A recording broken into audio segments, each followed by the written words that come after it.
But my beats, they are hard.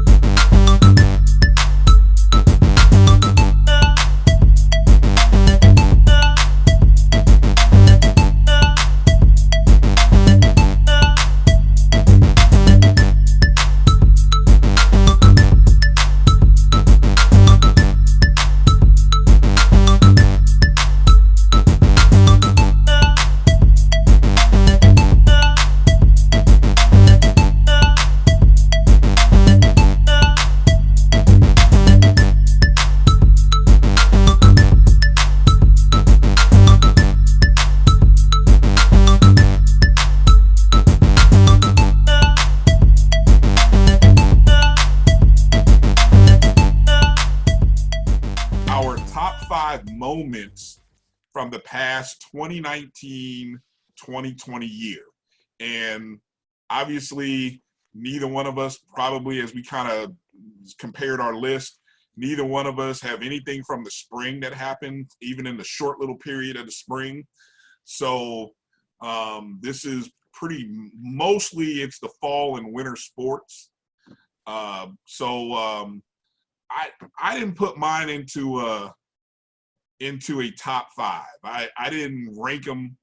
So I don't know. Did you rank yours? I went through after we talked about our list. I did kind of put a 5-1 on mine. Oh, you went 5-1 on me. Okay. Yeah. So since you did 5-1, you give yours and give a little explanation if you would, just a little brief. But I'll let you do 5-1 and then I'll rank mine 5-1.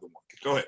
My number 5 comes off of the hardwood, Bryan, and actually comes off of the women on the hardwood.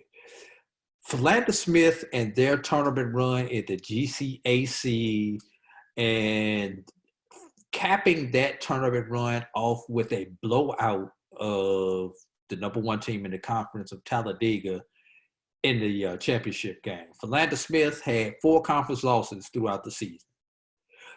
Those losses were to Russ, who finished number 2 in the conference, and Talladega, who won the conference at a 14-0 clip. So Philander Smith came in as the number 3 seed, defeated the number 2 Russ in overtime, I do believe, and then defeated Talladega. And I believe they had defeated Tougaloo in the opening round of the tournament in overtime also. So two overtime games. Even though the first one was here on their campus. 2 overtime games. And when you think they would have no legs left after having 2 consecutive overtime games, where they did have some legs left, and they opened up a can of whoop on the Talladega Lady Tornadoes. An unbeaten Talladega Tornadoes team. I mean, they had, 3 losses on the entire season, 4 losses on the entire season, something like that. Yeah. And undefeated in conference play, had not lost to another HBCU all year long. And to beat them by 30 in the championship game. Yeah. That's my number 5. That was on my honorable mention roll. So, right. Yeah. That was my number 5. My number 4, Bryan, was, speaking of cans of whoop, I don't know what happened at halftime, what kind of IVs or whatever the North Carolina A&T Aggies took at halftime, vitamins, halftime meal. But in the second half of the Celebration Bowl, led by Jermaine Martin, they opened up a can on Alcorn. The game was very competitive first half. A&T did go in with a slight halftime lead. Jermaine Martin, I remember it, had 19 yards rushing at halftime. Yep. And if I remember correctly, I believe he finished with 200 yards in that particular game. So, Jermaine Martin does what he does. A couple of big runs. I think it was a 78-yard or 80-yard run to open up it was a 75-yard run to open up the second half.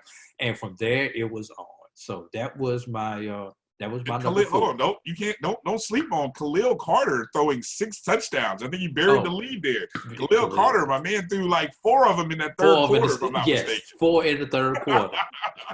I mean, between that and Jameer Barton's run, and very competitive game. I think the two teams scored over 100 points between them. I think it was either 107 or 109.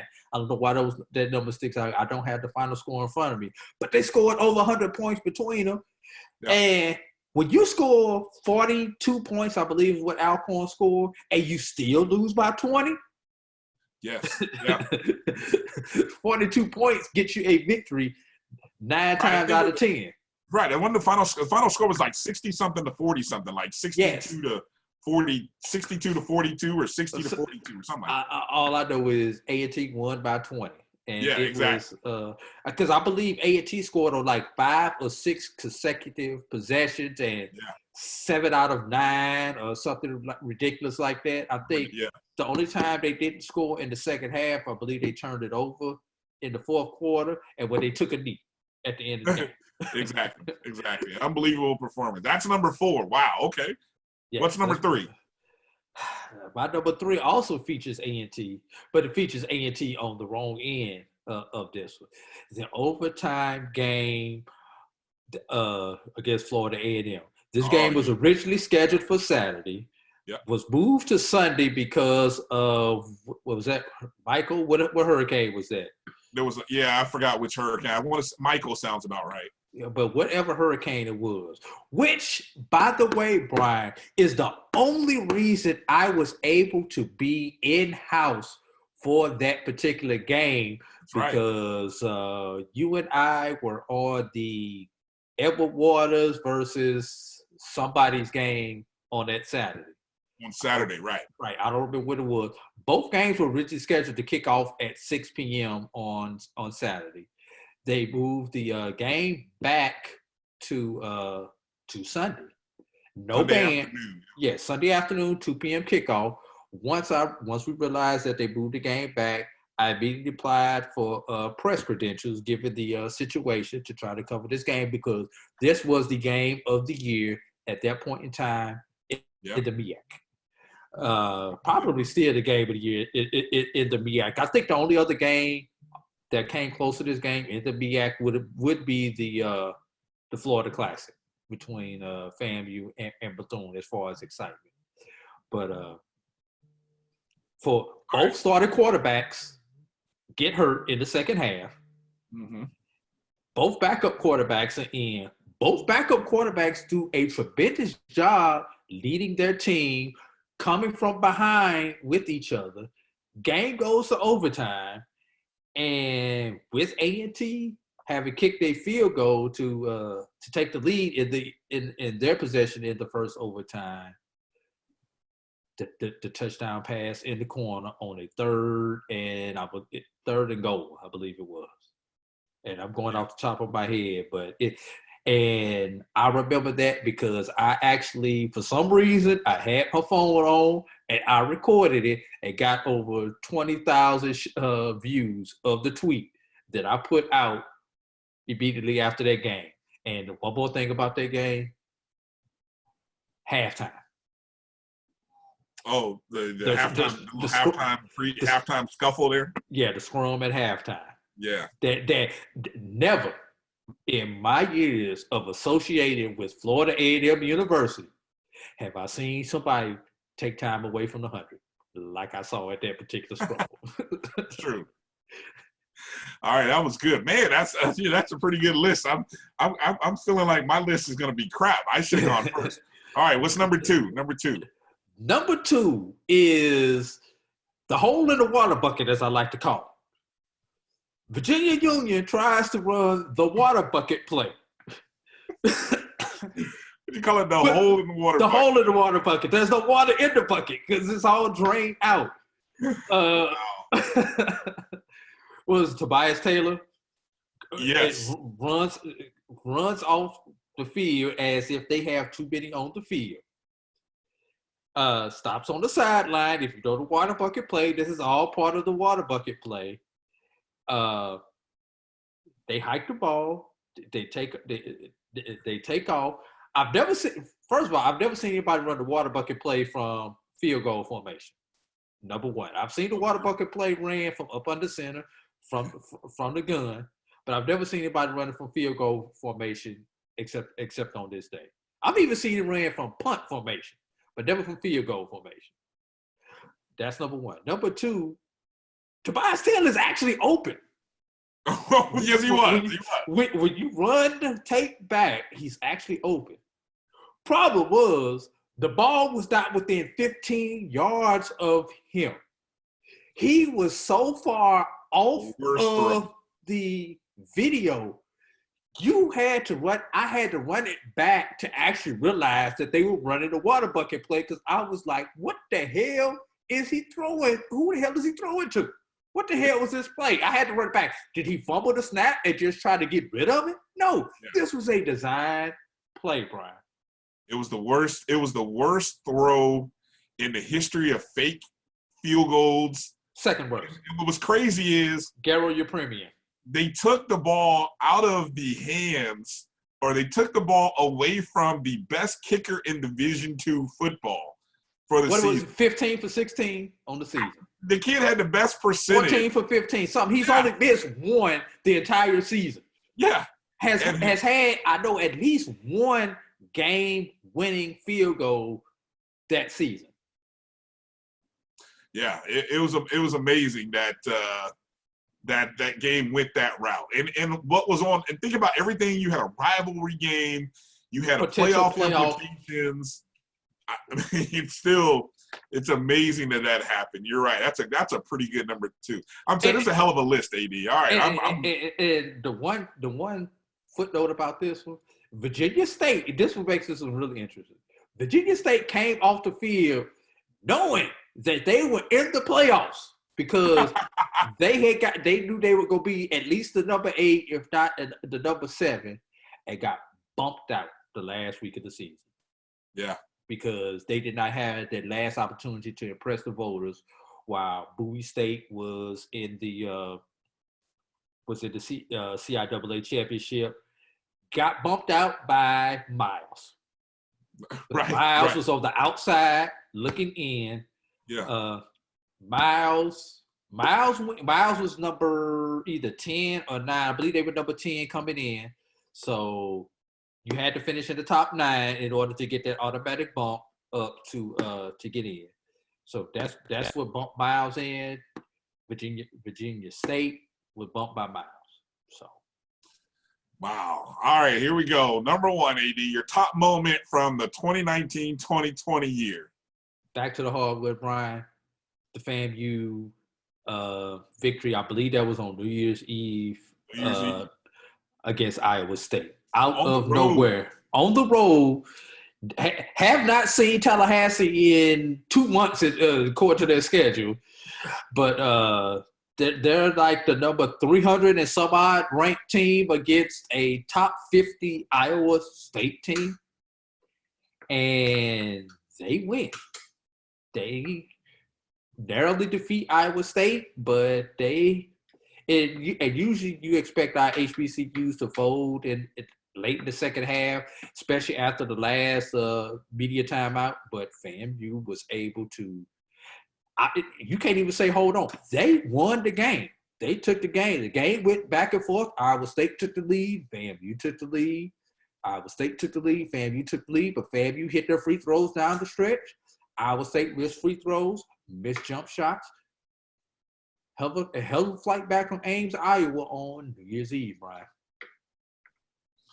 70-68 was the win in that game. And if you ever go back and look at like some of the stuff, the records that FAMU, I think they had like never beaten a Division I, or I guess a Power 5.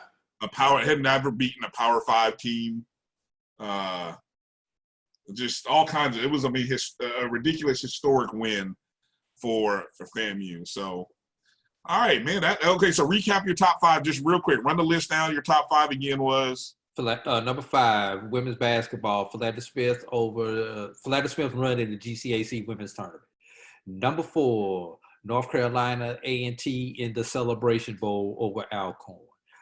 Number 3, the overtime game, the game for BCAC supremacy, Florida A&M defeating North Carolina A&T in overtime, the Hurricane game, the Hurricane rescheduled game.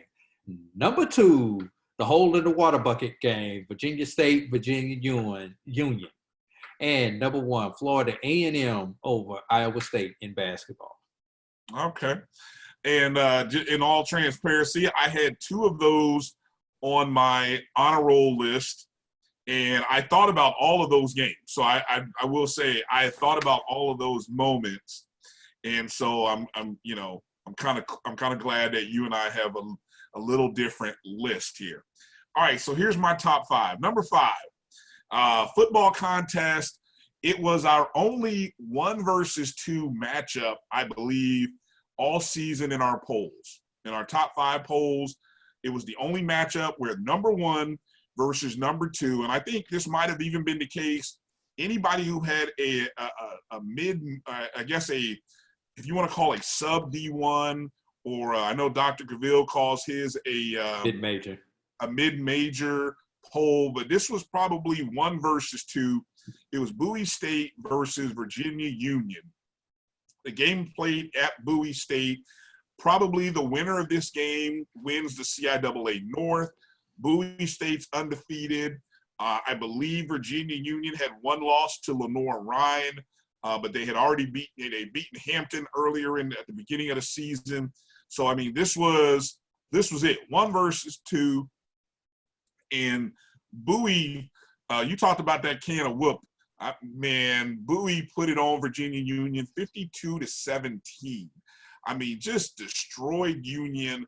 I mean, I expected a closer game. The previous years have been closer games, but this year, Bowie State was just outstanding. And I think that was the first of maybe 3 games where they put up over 50 points. I think the next 2 weeks they put up over 60 in each of the contests the next 2 weeks.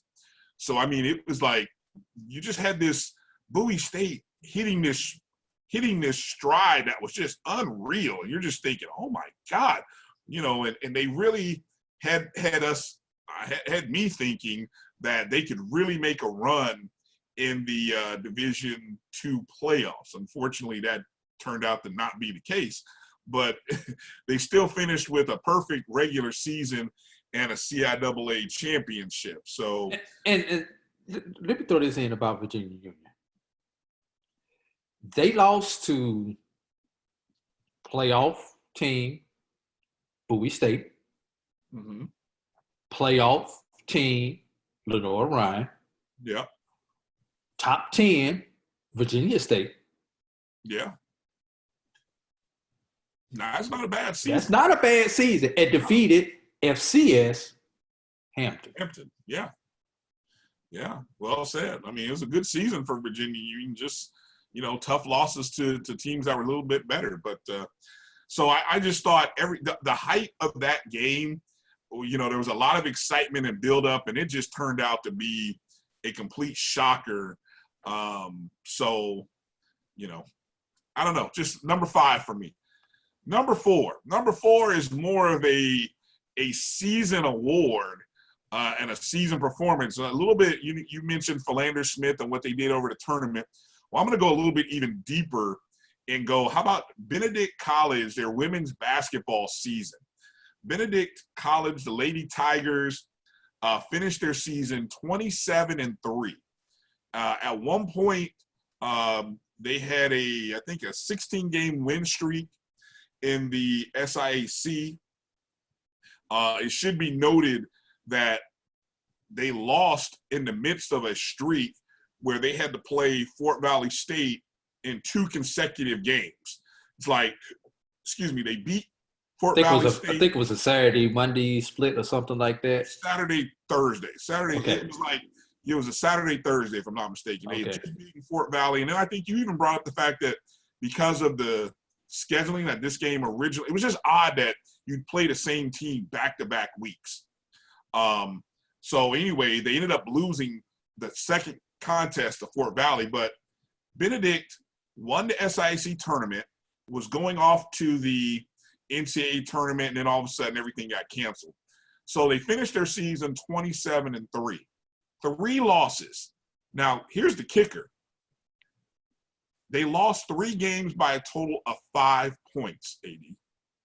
5 points. I think they lost the very first. They lost to a non-conference game by a point. They lost to hell, I'm surprised I didn't even pull this up beforehand. But anyway, I think they lost a non-conference game by a point, and then they lost the first conference game to Miles by 2 points. I may have that mixed match somewhere. It may be the other way around. But anyway, 3 games, 5 points. Outstanding season for Benedict Lady Tigers. I'm still upset that they lost on our fantasy women's basketball tournament, because I think they might have been the best women's basketball team in Black College. And if there was a Black College women's national championship, actually there is. I'd look up and see whether they won it or not. But that was just – it just stands out to me. 27-3, 3 losses by 5 points. So that was my number 4 moment from the year. Number 3 was a FCS versus Division II matchup in which the Kentucky State Thoroughbreds defeated Jackson State in the Circle City Classic by a score of 33-25. And on a couple different levels, this was stood out for me because, one, here's Kentucky State, a team the year before that went winless. I mean, they had some pretty bad seasons the last couple of years. I mean, they had that brief little blip where they, somehow managed to win 4 games within the rules of the SIAC and found themselves in the SIAC championship game, right? But other than that, not a lot of success. In comes Charlie Jackson, the head coach, and I remember vividly talking with Charlie Jackson at the SIAC media days. He, along with Sean Quinn, were the 2 coaches I met with that I really came away so impressed. And I kept telling myself, these 2 dudes are going to have great seasons. I call them dudes. These two coaches, all right, let me give them their respect. Put some respect on their name. These 2 coaches were going to have a great season. I mean, because they were just so authentic and genuine, and I can just tell, especially with Coach Jackson, I'm like, this guy is going to turn things around at Kentucky State. And sure enough, first game of the season, they beat FCS Robert Morris. And then 2 weeks later, after a tough loss to Tuskegee, they had Tuskegee on the ropes. They really could have beaten Tuskegee in the following week. Then they go play FCS Jackson State.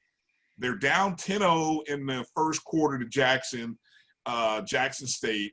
And then they just put on 33 straight points. I mean, they ran for something like – they put up something like 380-something yards of total offense, most of it on the ground. Like 350 of it was on the ground. They just ran over and through Jackson State. By the time Jackson State finally started to score, it was 33-10 at the end of the third quarter. I mean, ball game, game over. I mean, Jackson State got a couple of late scores to make it look respectable, but the game was not even as close as the score indicated.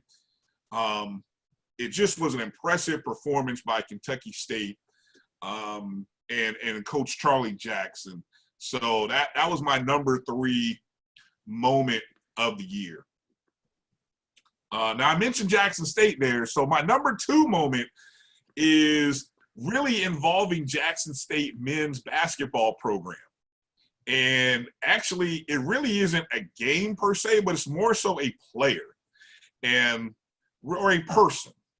Okay, and what I'm talking about is the young man, the student manager who was a senior, named Thomas, with the greatest nickname, Thomas Snacks Lee.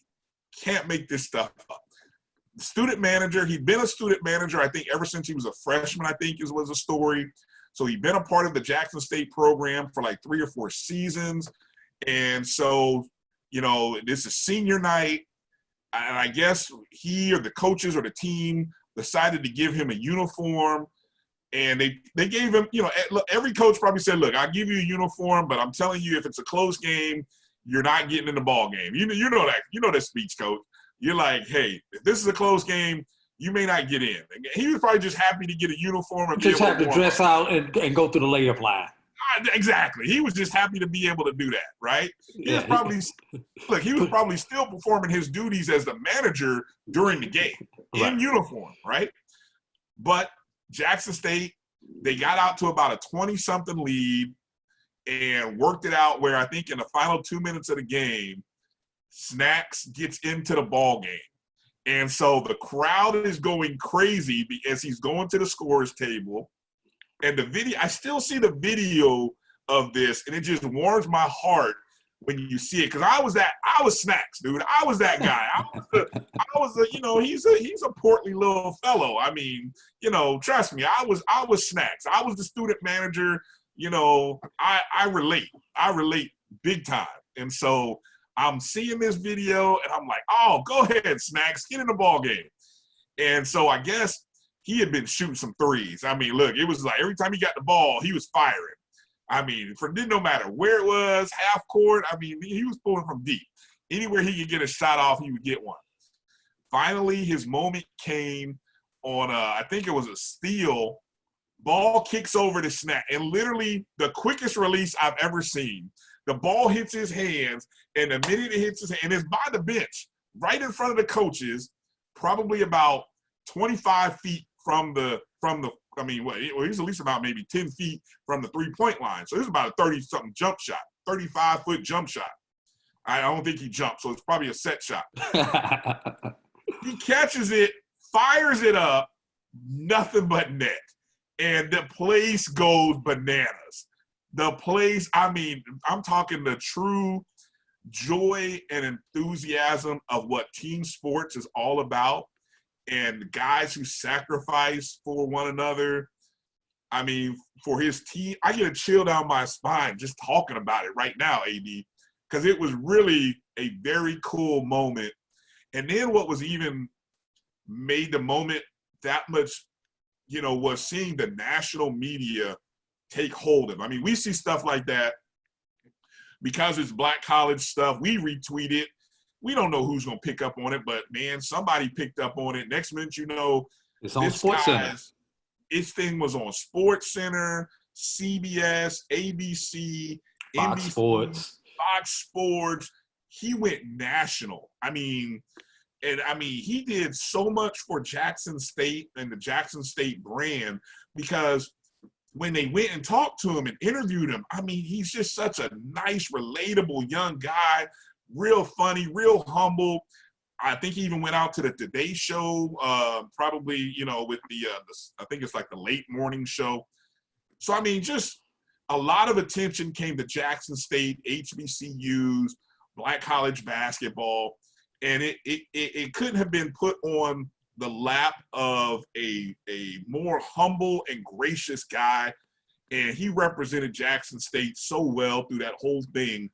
And then, unfortunately, Jackson State didn't get a chance to play in the Final Four of the SWAC tournament because COVID happens, and it just went away. The moment goes away. Yeah. You know something?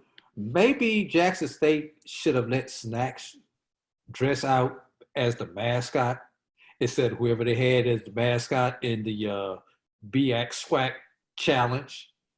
So that he doesn't get that penalty on Jackson State like like the mascot did during the BCSN challenge game.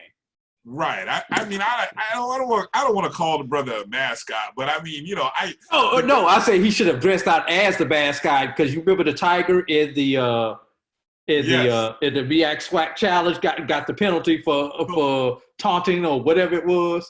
Yeah, talk about a that's how Jackson State season started, with the mascot being flagged for an unsportsmanlike because he jumped in on the celebration a little too early. That did go viral. So that's how it started. It started viral and it finished viral. Yeah. So, what a great year for Jackson State. And so my number 2 moment was Thomas Snacks Lee and just the whole viral sensation that he became. That for those for those 2 or 3 days, man, you couldn't tell that kid nothing, man. You probably couldn't tell that guy nothing on campus. And he's a great Twitter follow too, because I think in the pandemic, he's learned to turn this into a little bit of a thing where, it'll be interesting to see where his career goes, because he took them 5 minutes of fame, and I think he'll forever be remembered, and that's why he's my number 2 for me. And so my number 1 moment is back to the football field, and it has to do with Bethune-Cookman defeating Florida A&M in the Florida Classic. And I mention it because 2 things. One, it turned out to be the 9th consecutive year. I think 9 is the right number. The 9th consecutive year that Bethune had defeated FAMU in that game. They're starting their 3rd class. FAMU was on a 9-game winning streak that pretty much, if FAMU wins that game, even though they're not eligible for the Black College National Champion, for the Black College National Champion, they're not eligible for the Celebration Bowl, which, you would have had a hard claim for anyone to say that anybody was better than FAMU, who went unbeaten in the MEAC against every other opponent, defeated Southern, in the SWAC, who went to the SWAC championship game. You know what I'm saying? So the only other team, they would have been the first team to have 10 wins on the year. At that time, nobody even had 9. I mean, hell, FAMU had 9 wins. Nobody else had 9 at that time. So it was such a big opportunity for FAMU. And then they're coming off the previous year. What happened the previous year, where they could have won the MEAC championship last year, but lost it as well in the Florida Classic. And then for the way it ended damn near the same way as they ended the 2 previous years. And there was so much that happened in that game, and just that last 5 minutes of action, that it is mind-blowing. Mind-blowing that it came down to that. It created this whole controversy, which of course, we were well a part of. And excuse me, where were we when the game-winning play happened, Brian? Oh, we were there on the sideline, there on the sideline, in attendance. Where were we at when the roar happened? When where? The big cheer from the crowd. Oh my God! Exactly. So anyone who doesn't know, in the media elevator, we're watching a 3rd and 25. FAMU's leading. It's 3rd and 25 for Bethune. We get in the elevator to go down to the field, and we're thinking, okay, now's a good time to go down to the field. While we're in the elevator, boom, there's one noise, and we're like, what is that? By the time the elevator door pings and it hits the floor, you get another loud roar, which is Bethune scoring. So in literally from the trip from the press box down to the floor, Bethune gets a big play on 3rd and 25, and then on the next play scores a touchdown and has the lead. And so we come walking out to the field, and we're like, oh my God, what just happened? And everything changed in that moment. And of course, a couple plays later, FAMU throws Ryan Stanley throws the interception, and it's just like Groundhog Day for Rattler Nation at the Florida Classic. But it's deja vu all over again. I'm telling you, but that moment, I mean, is a great win for Bethune-Cookman. The 9-game winning streak. I mean, the enthusiasm, and I still think FAMU was the best team, just by nature of performance on the field, schedule, and all that other stuff.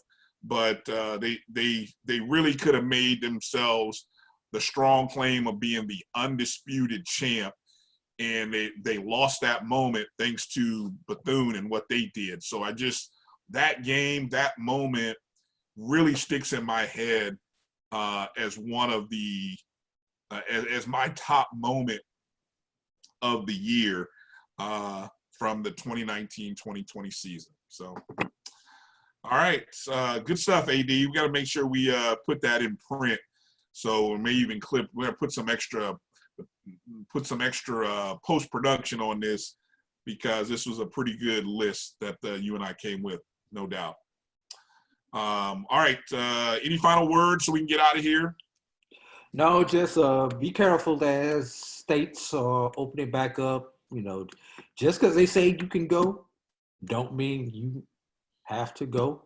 And if you do go out, I'm about to say wear protection. That doesn't come off. Hey, but I look, it's funny you say that because I keep maintaining, I've been saying for the longest, people who are out here without masks, they like people who like having unprotected sex anyway. So it is what it is. But be careful. Take precautions. We'll just say that. Well said. Well said. Follow Drew at BCSN Drews, where you can find him. You can find me on Twitter at DRB365. If you happen to be watching this on YouTube, make sure to hit like. Make sure to subscribe to the YouTube channel, My JBN Online. My JBN Online. We are a part of the Jericho Broadcast Network, and so that's where you can find our show. You can also find us on Facebook just by going to at My BCSN1. Right there, you see behind AD. There you see it, at My BCSN1. And you can find our Facebook page there as well. What does it say? What are you doing there? Trying to point to it. Oh, trying to point to you. You need like a laser pointer or something. Yeah. So yeah, that's where you it's can kind of find hard us. to point behind my head. Yeah, that's where you can find us on Facebook. It's on this and side. the at my BCS1 on Instagram and Twitter. All right, enough of the plugs. So for AD Drew, I'm Bryan Fulford. Thanks for watching the BCSN Sports Wrap. We are out of here. Peace out.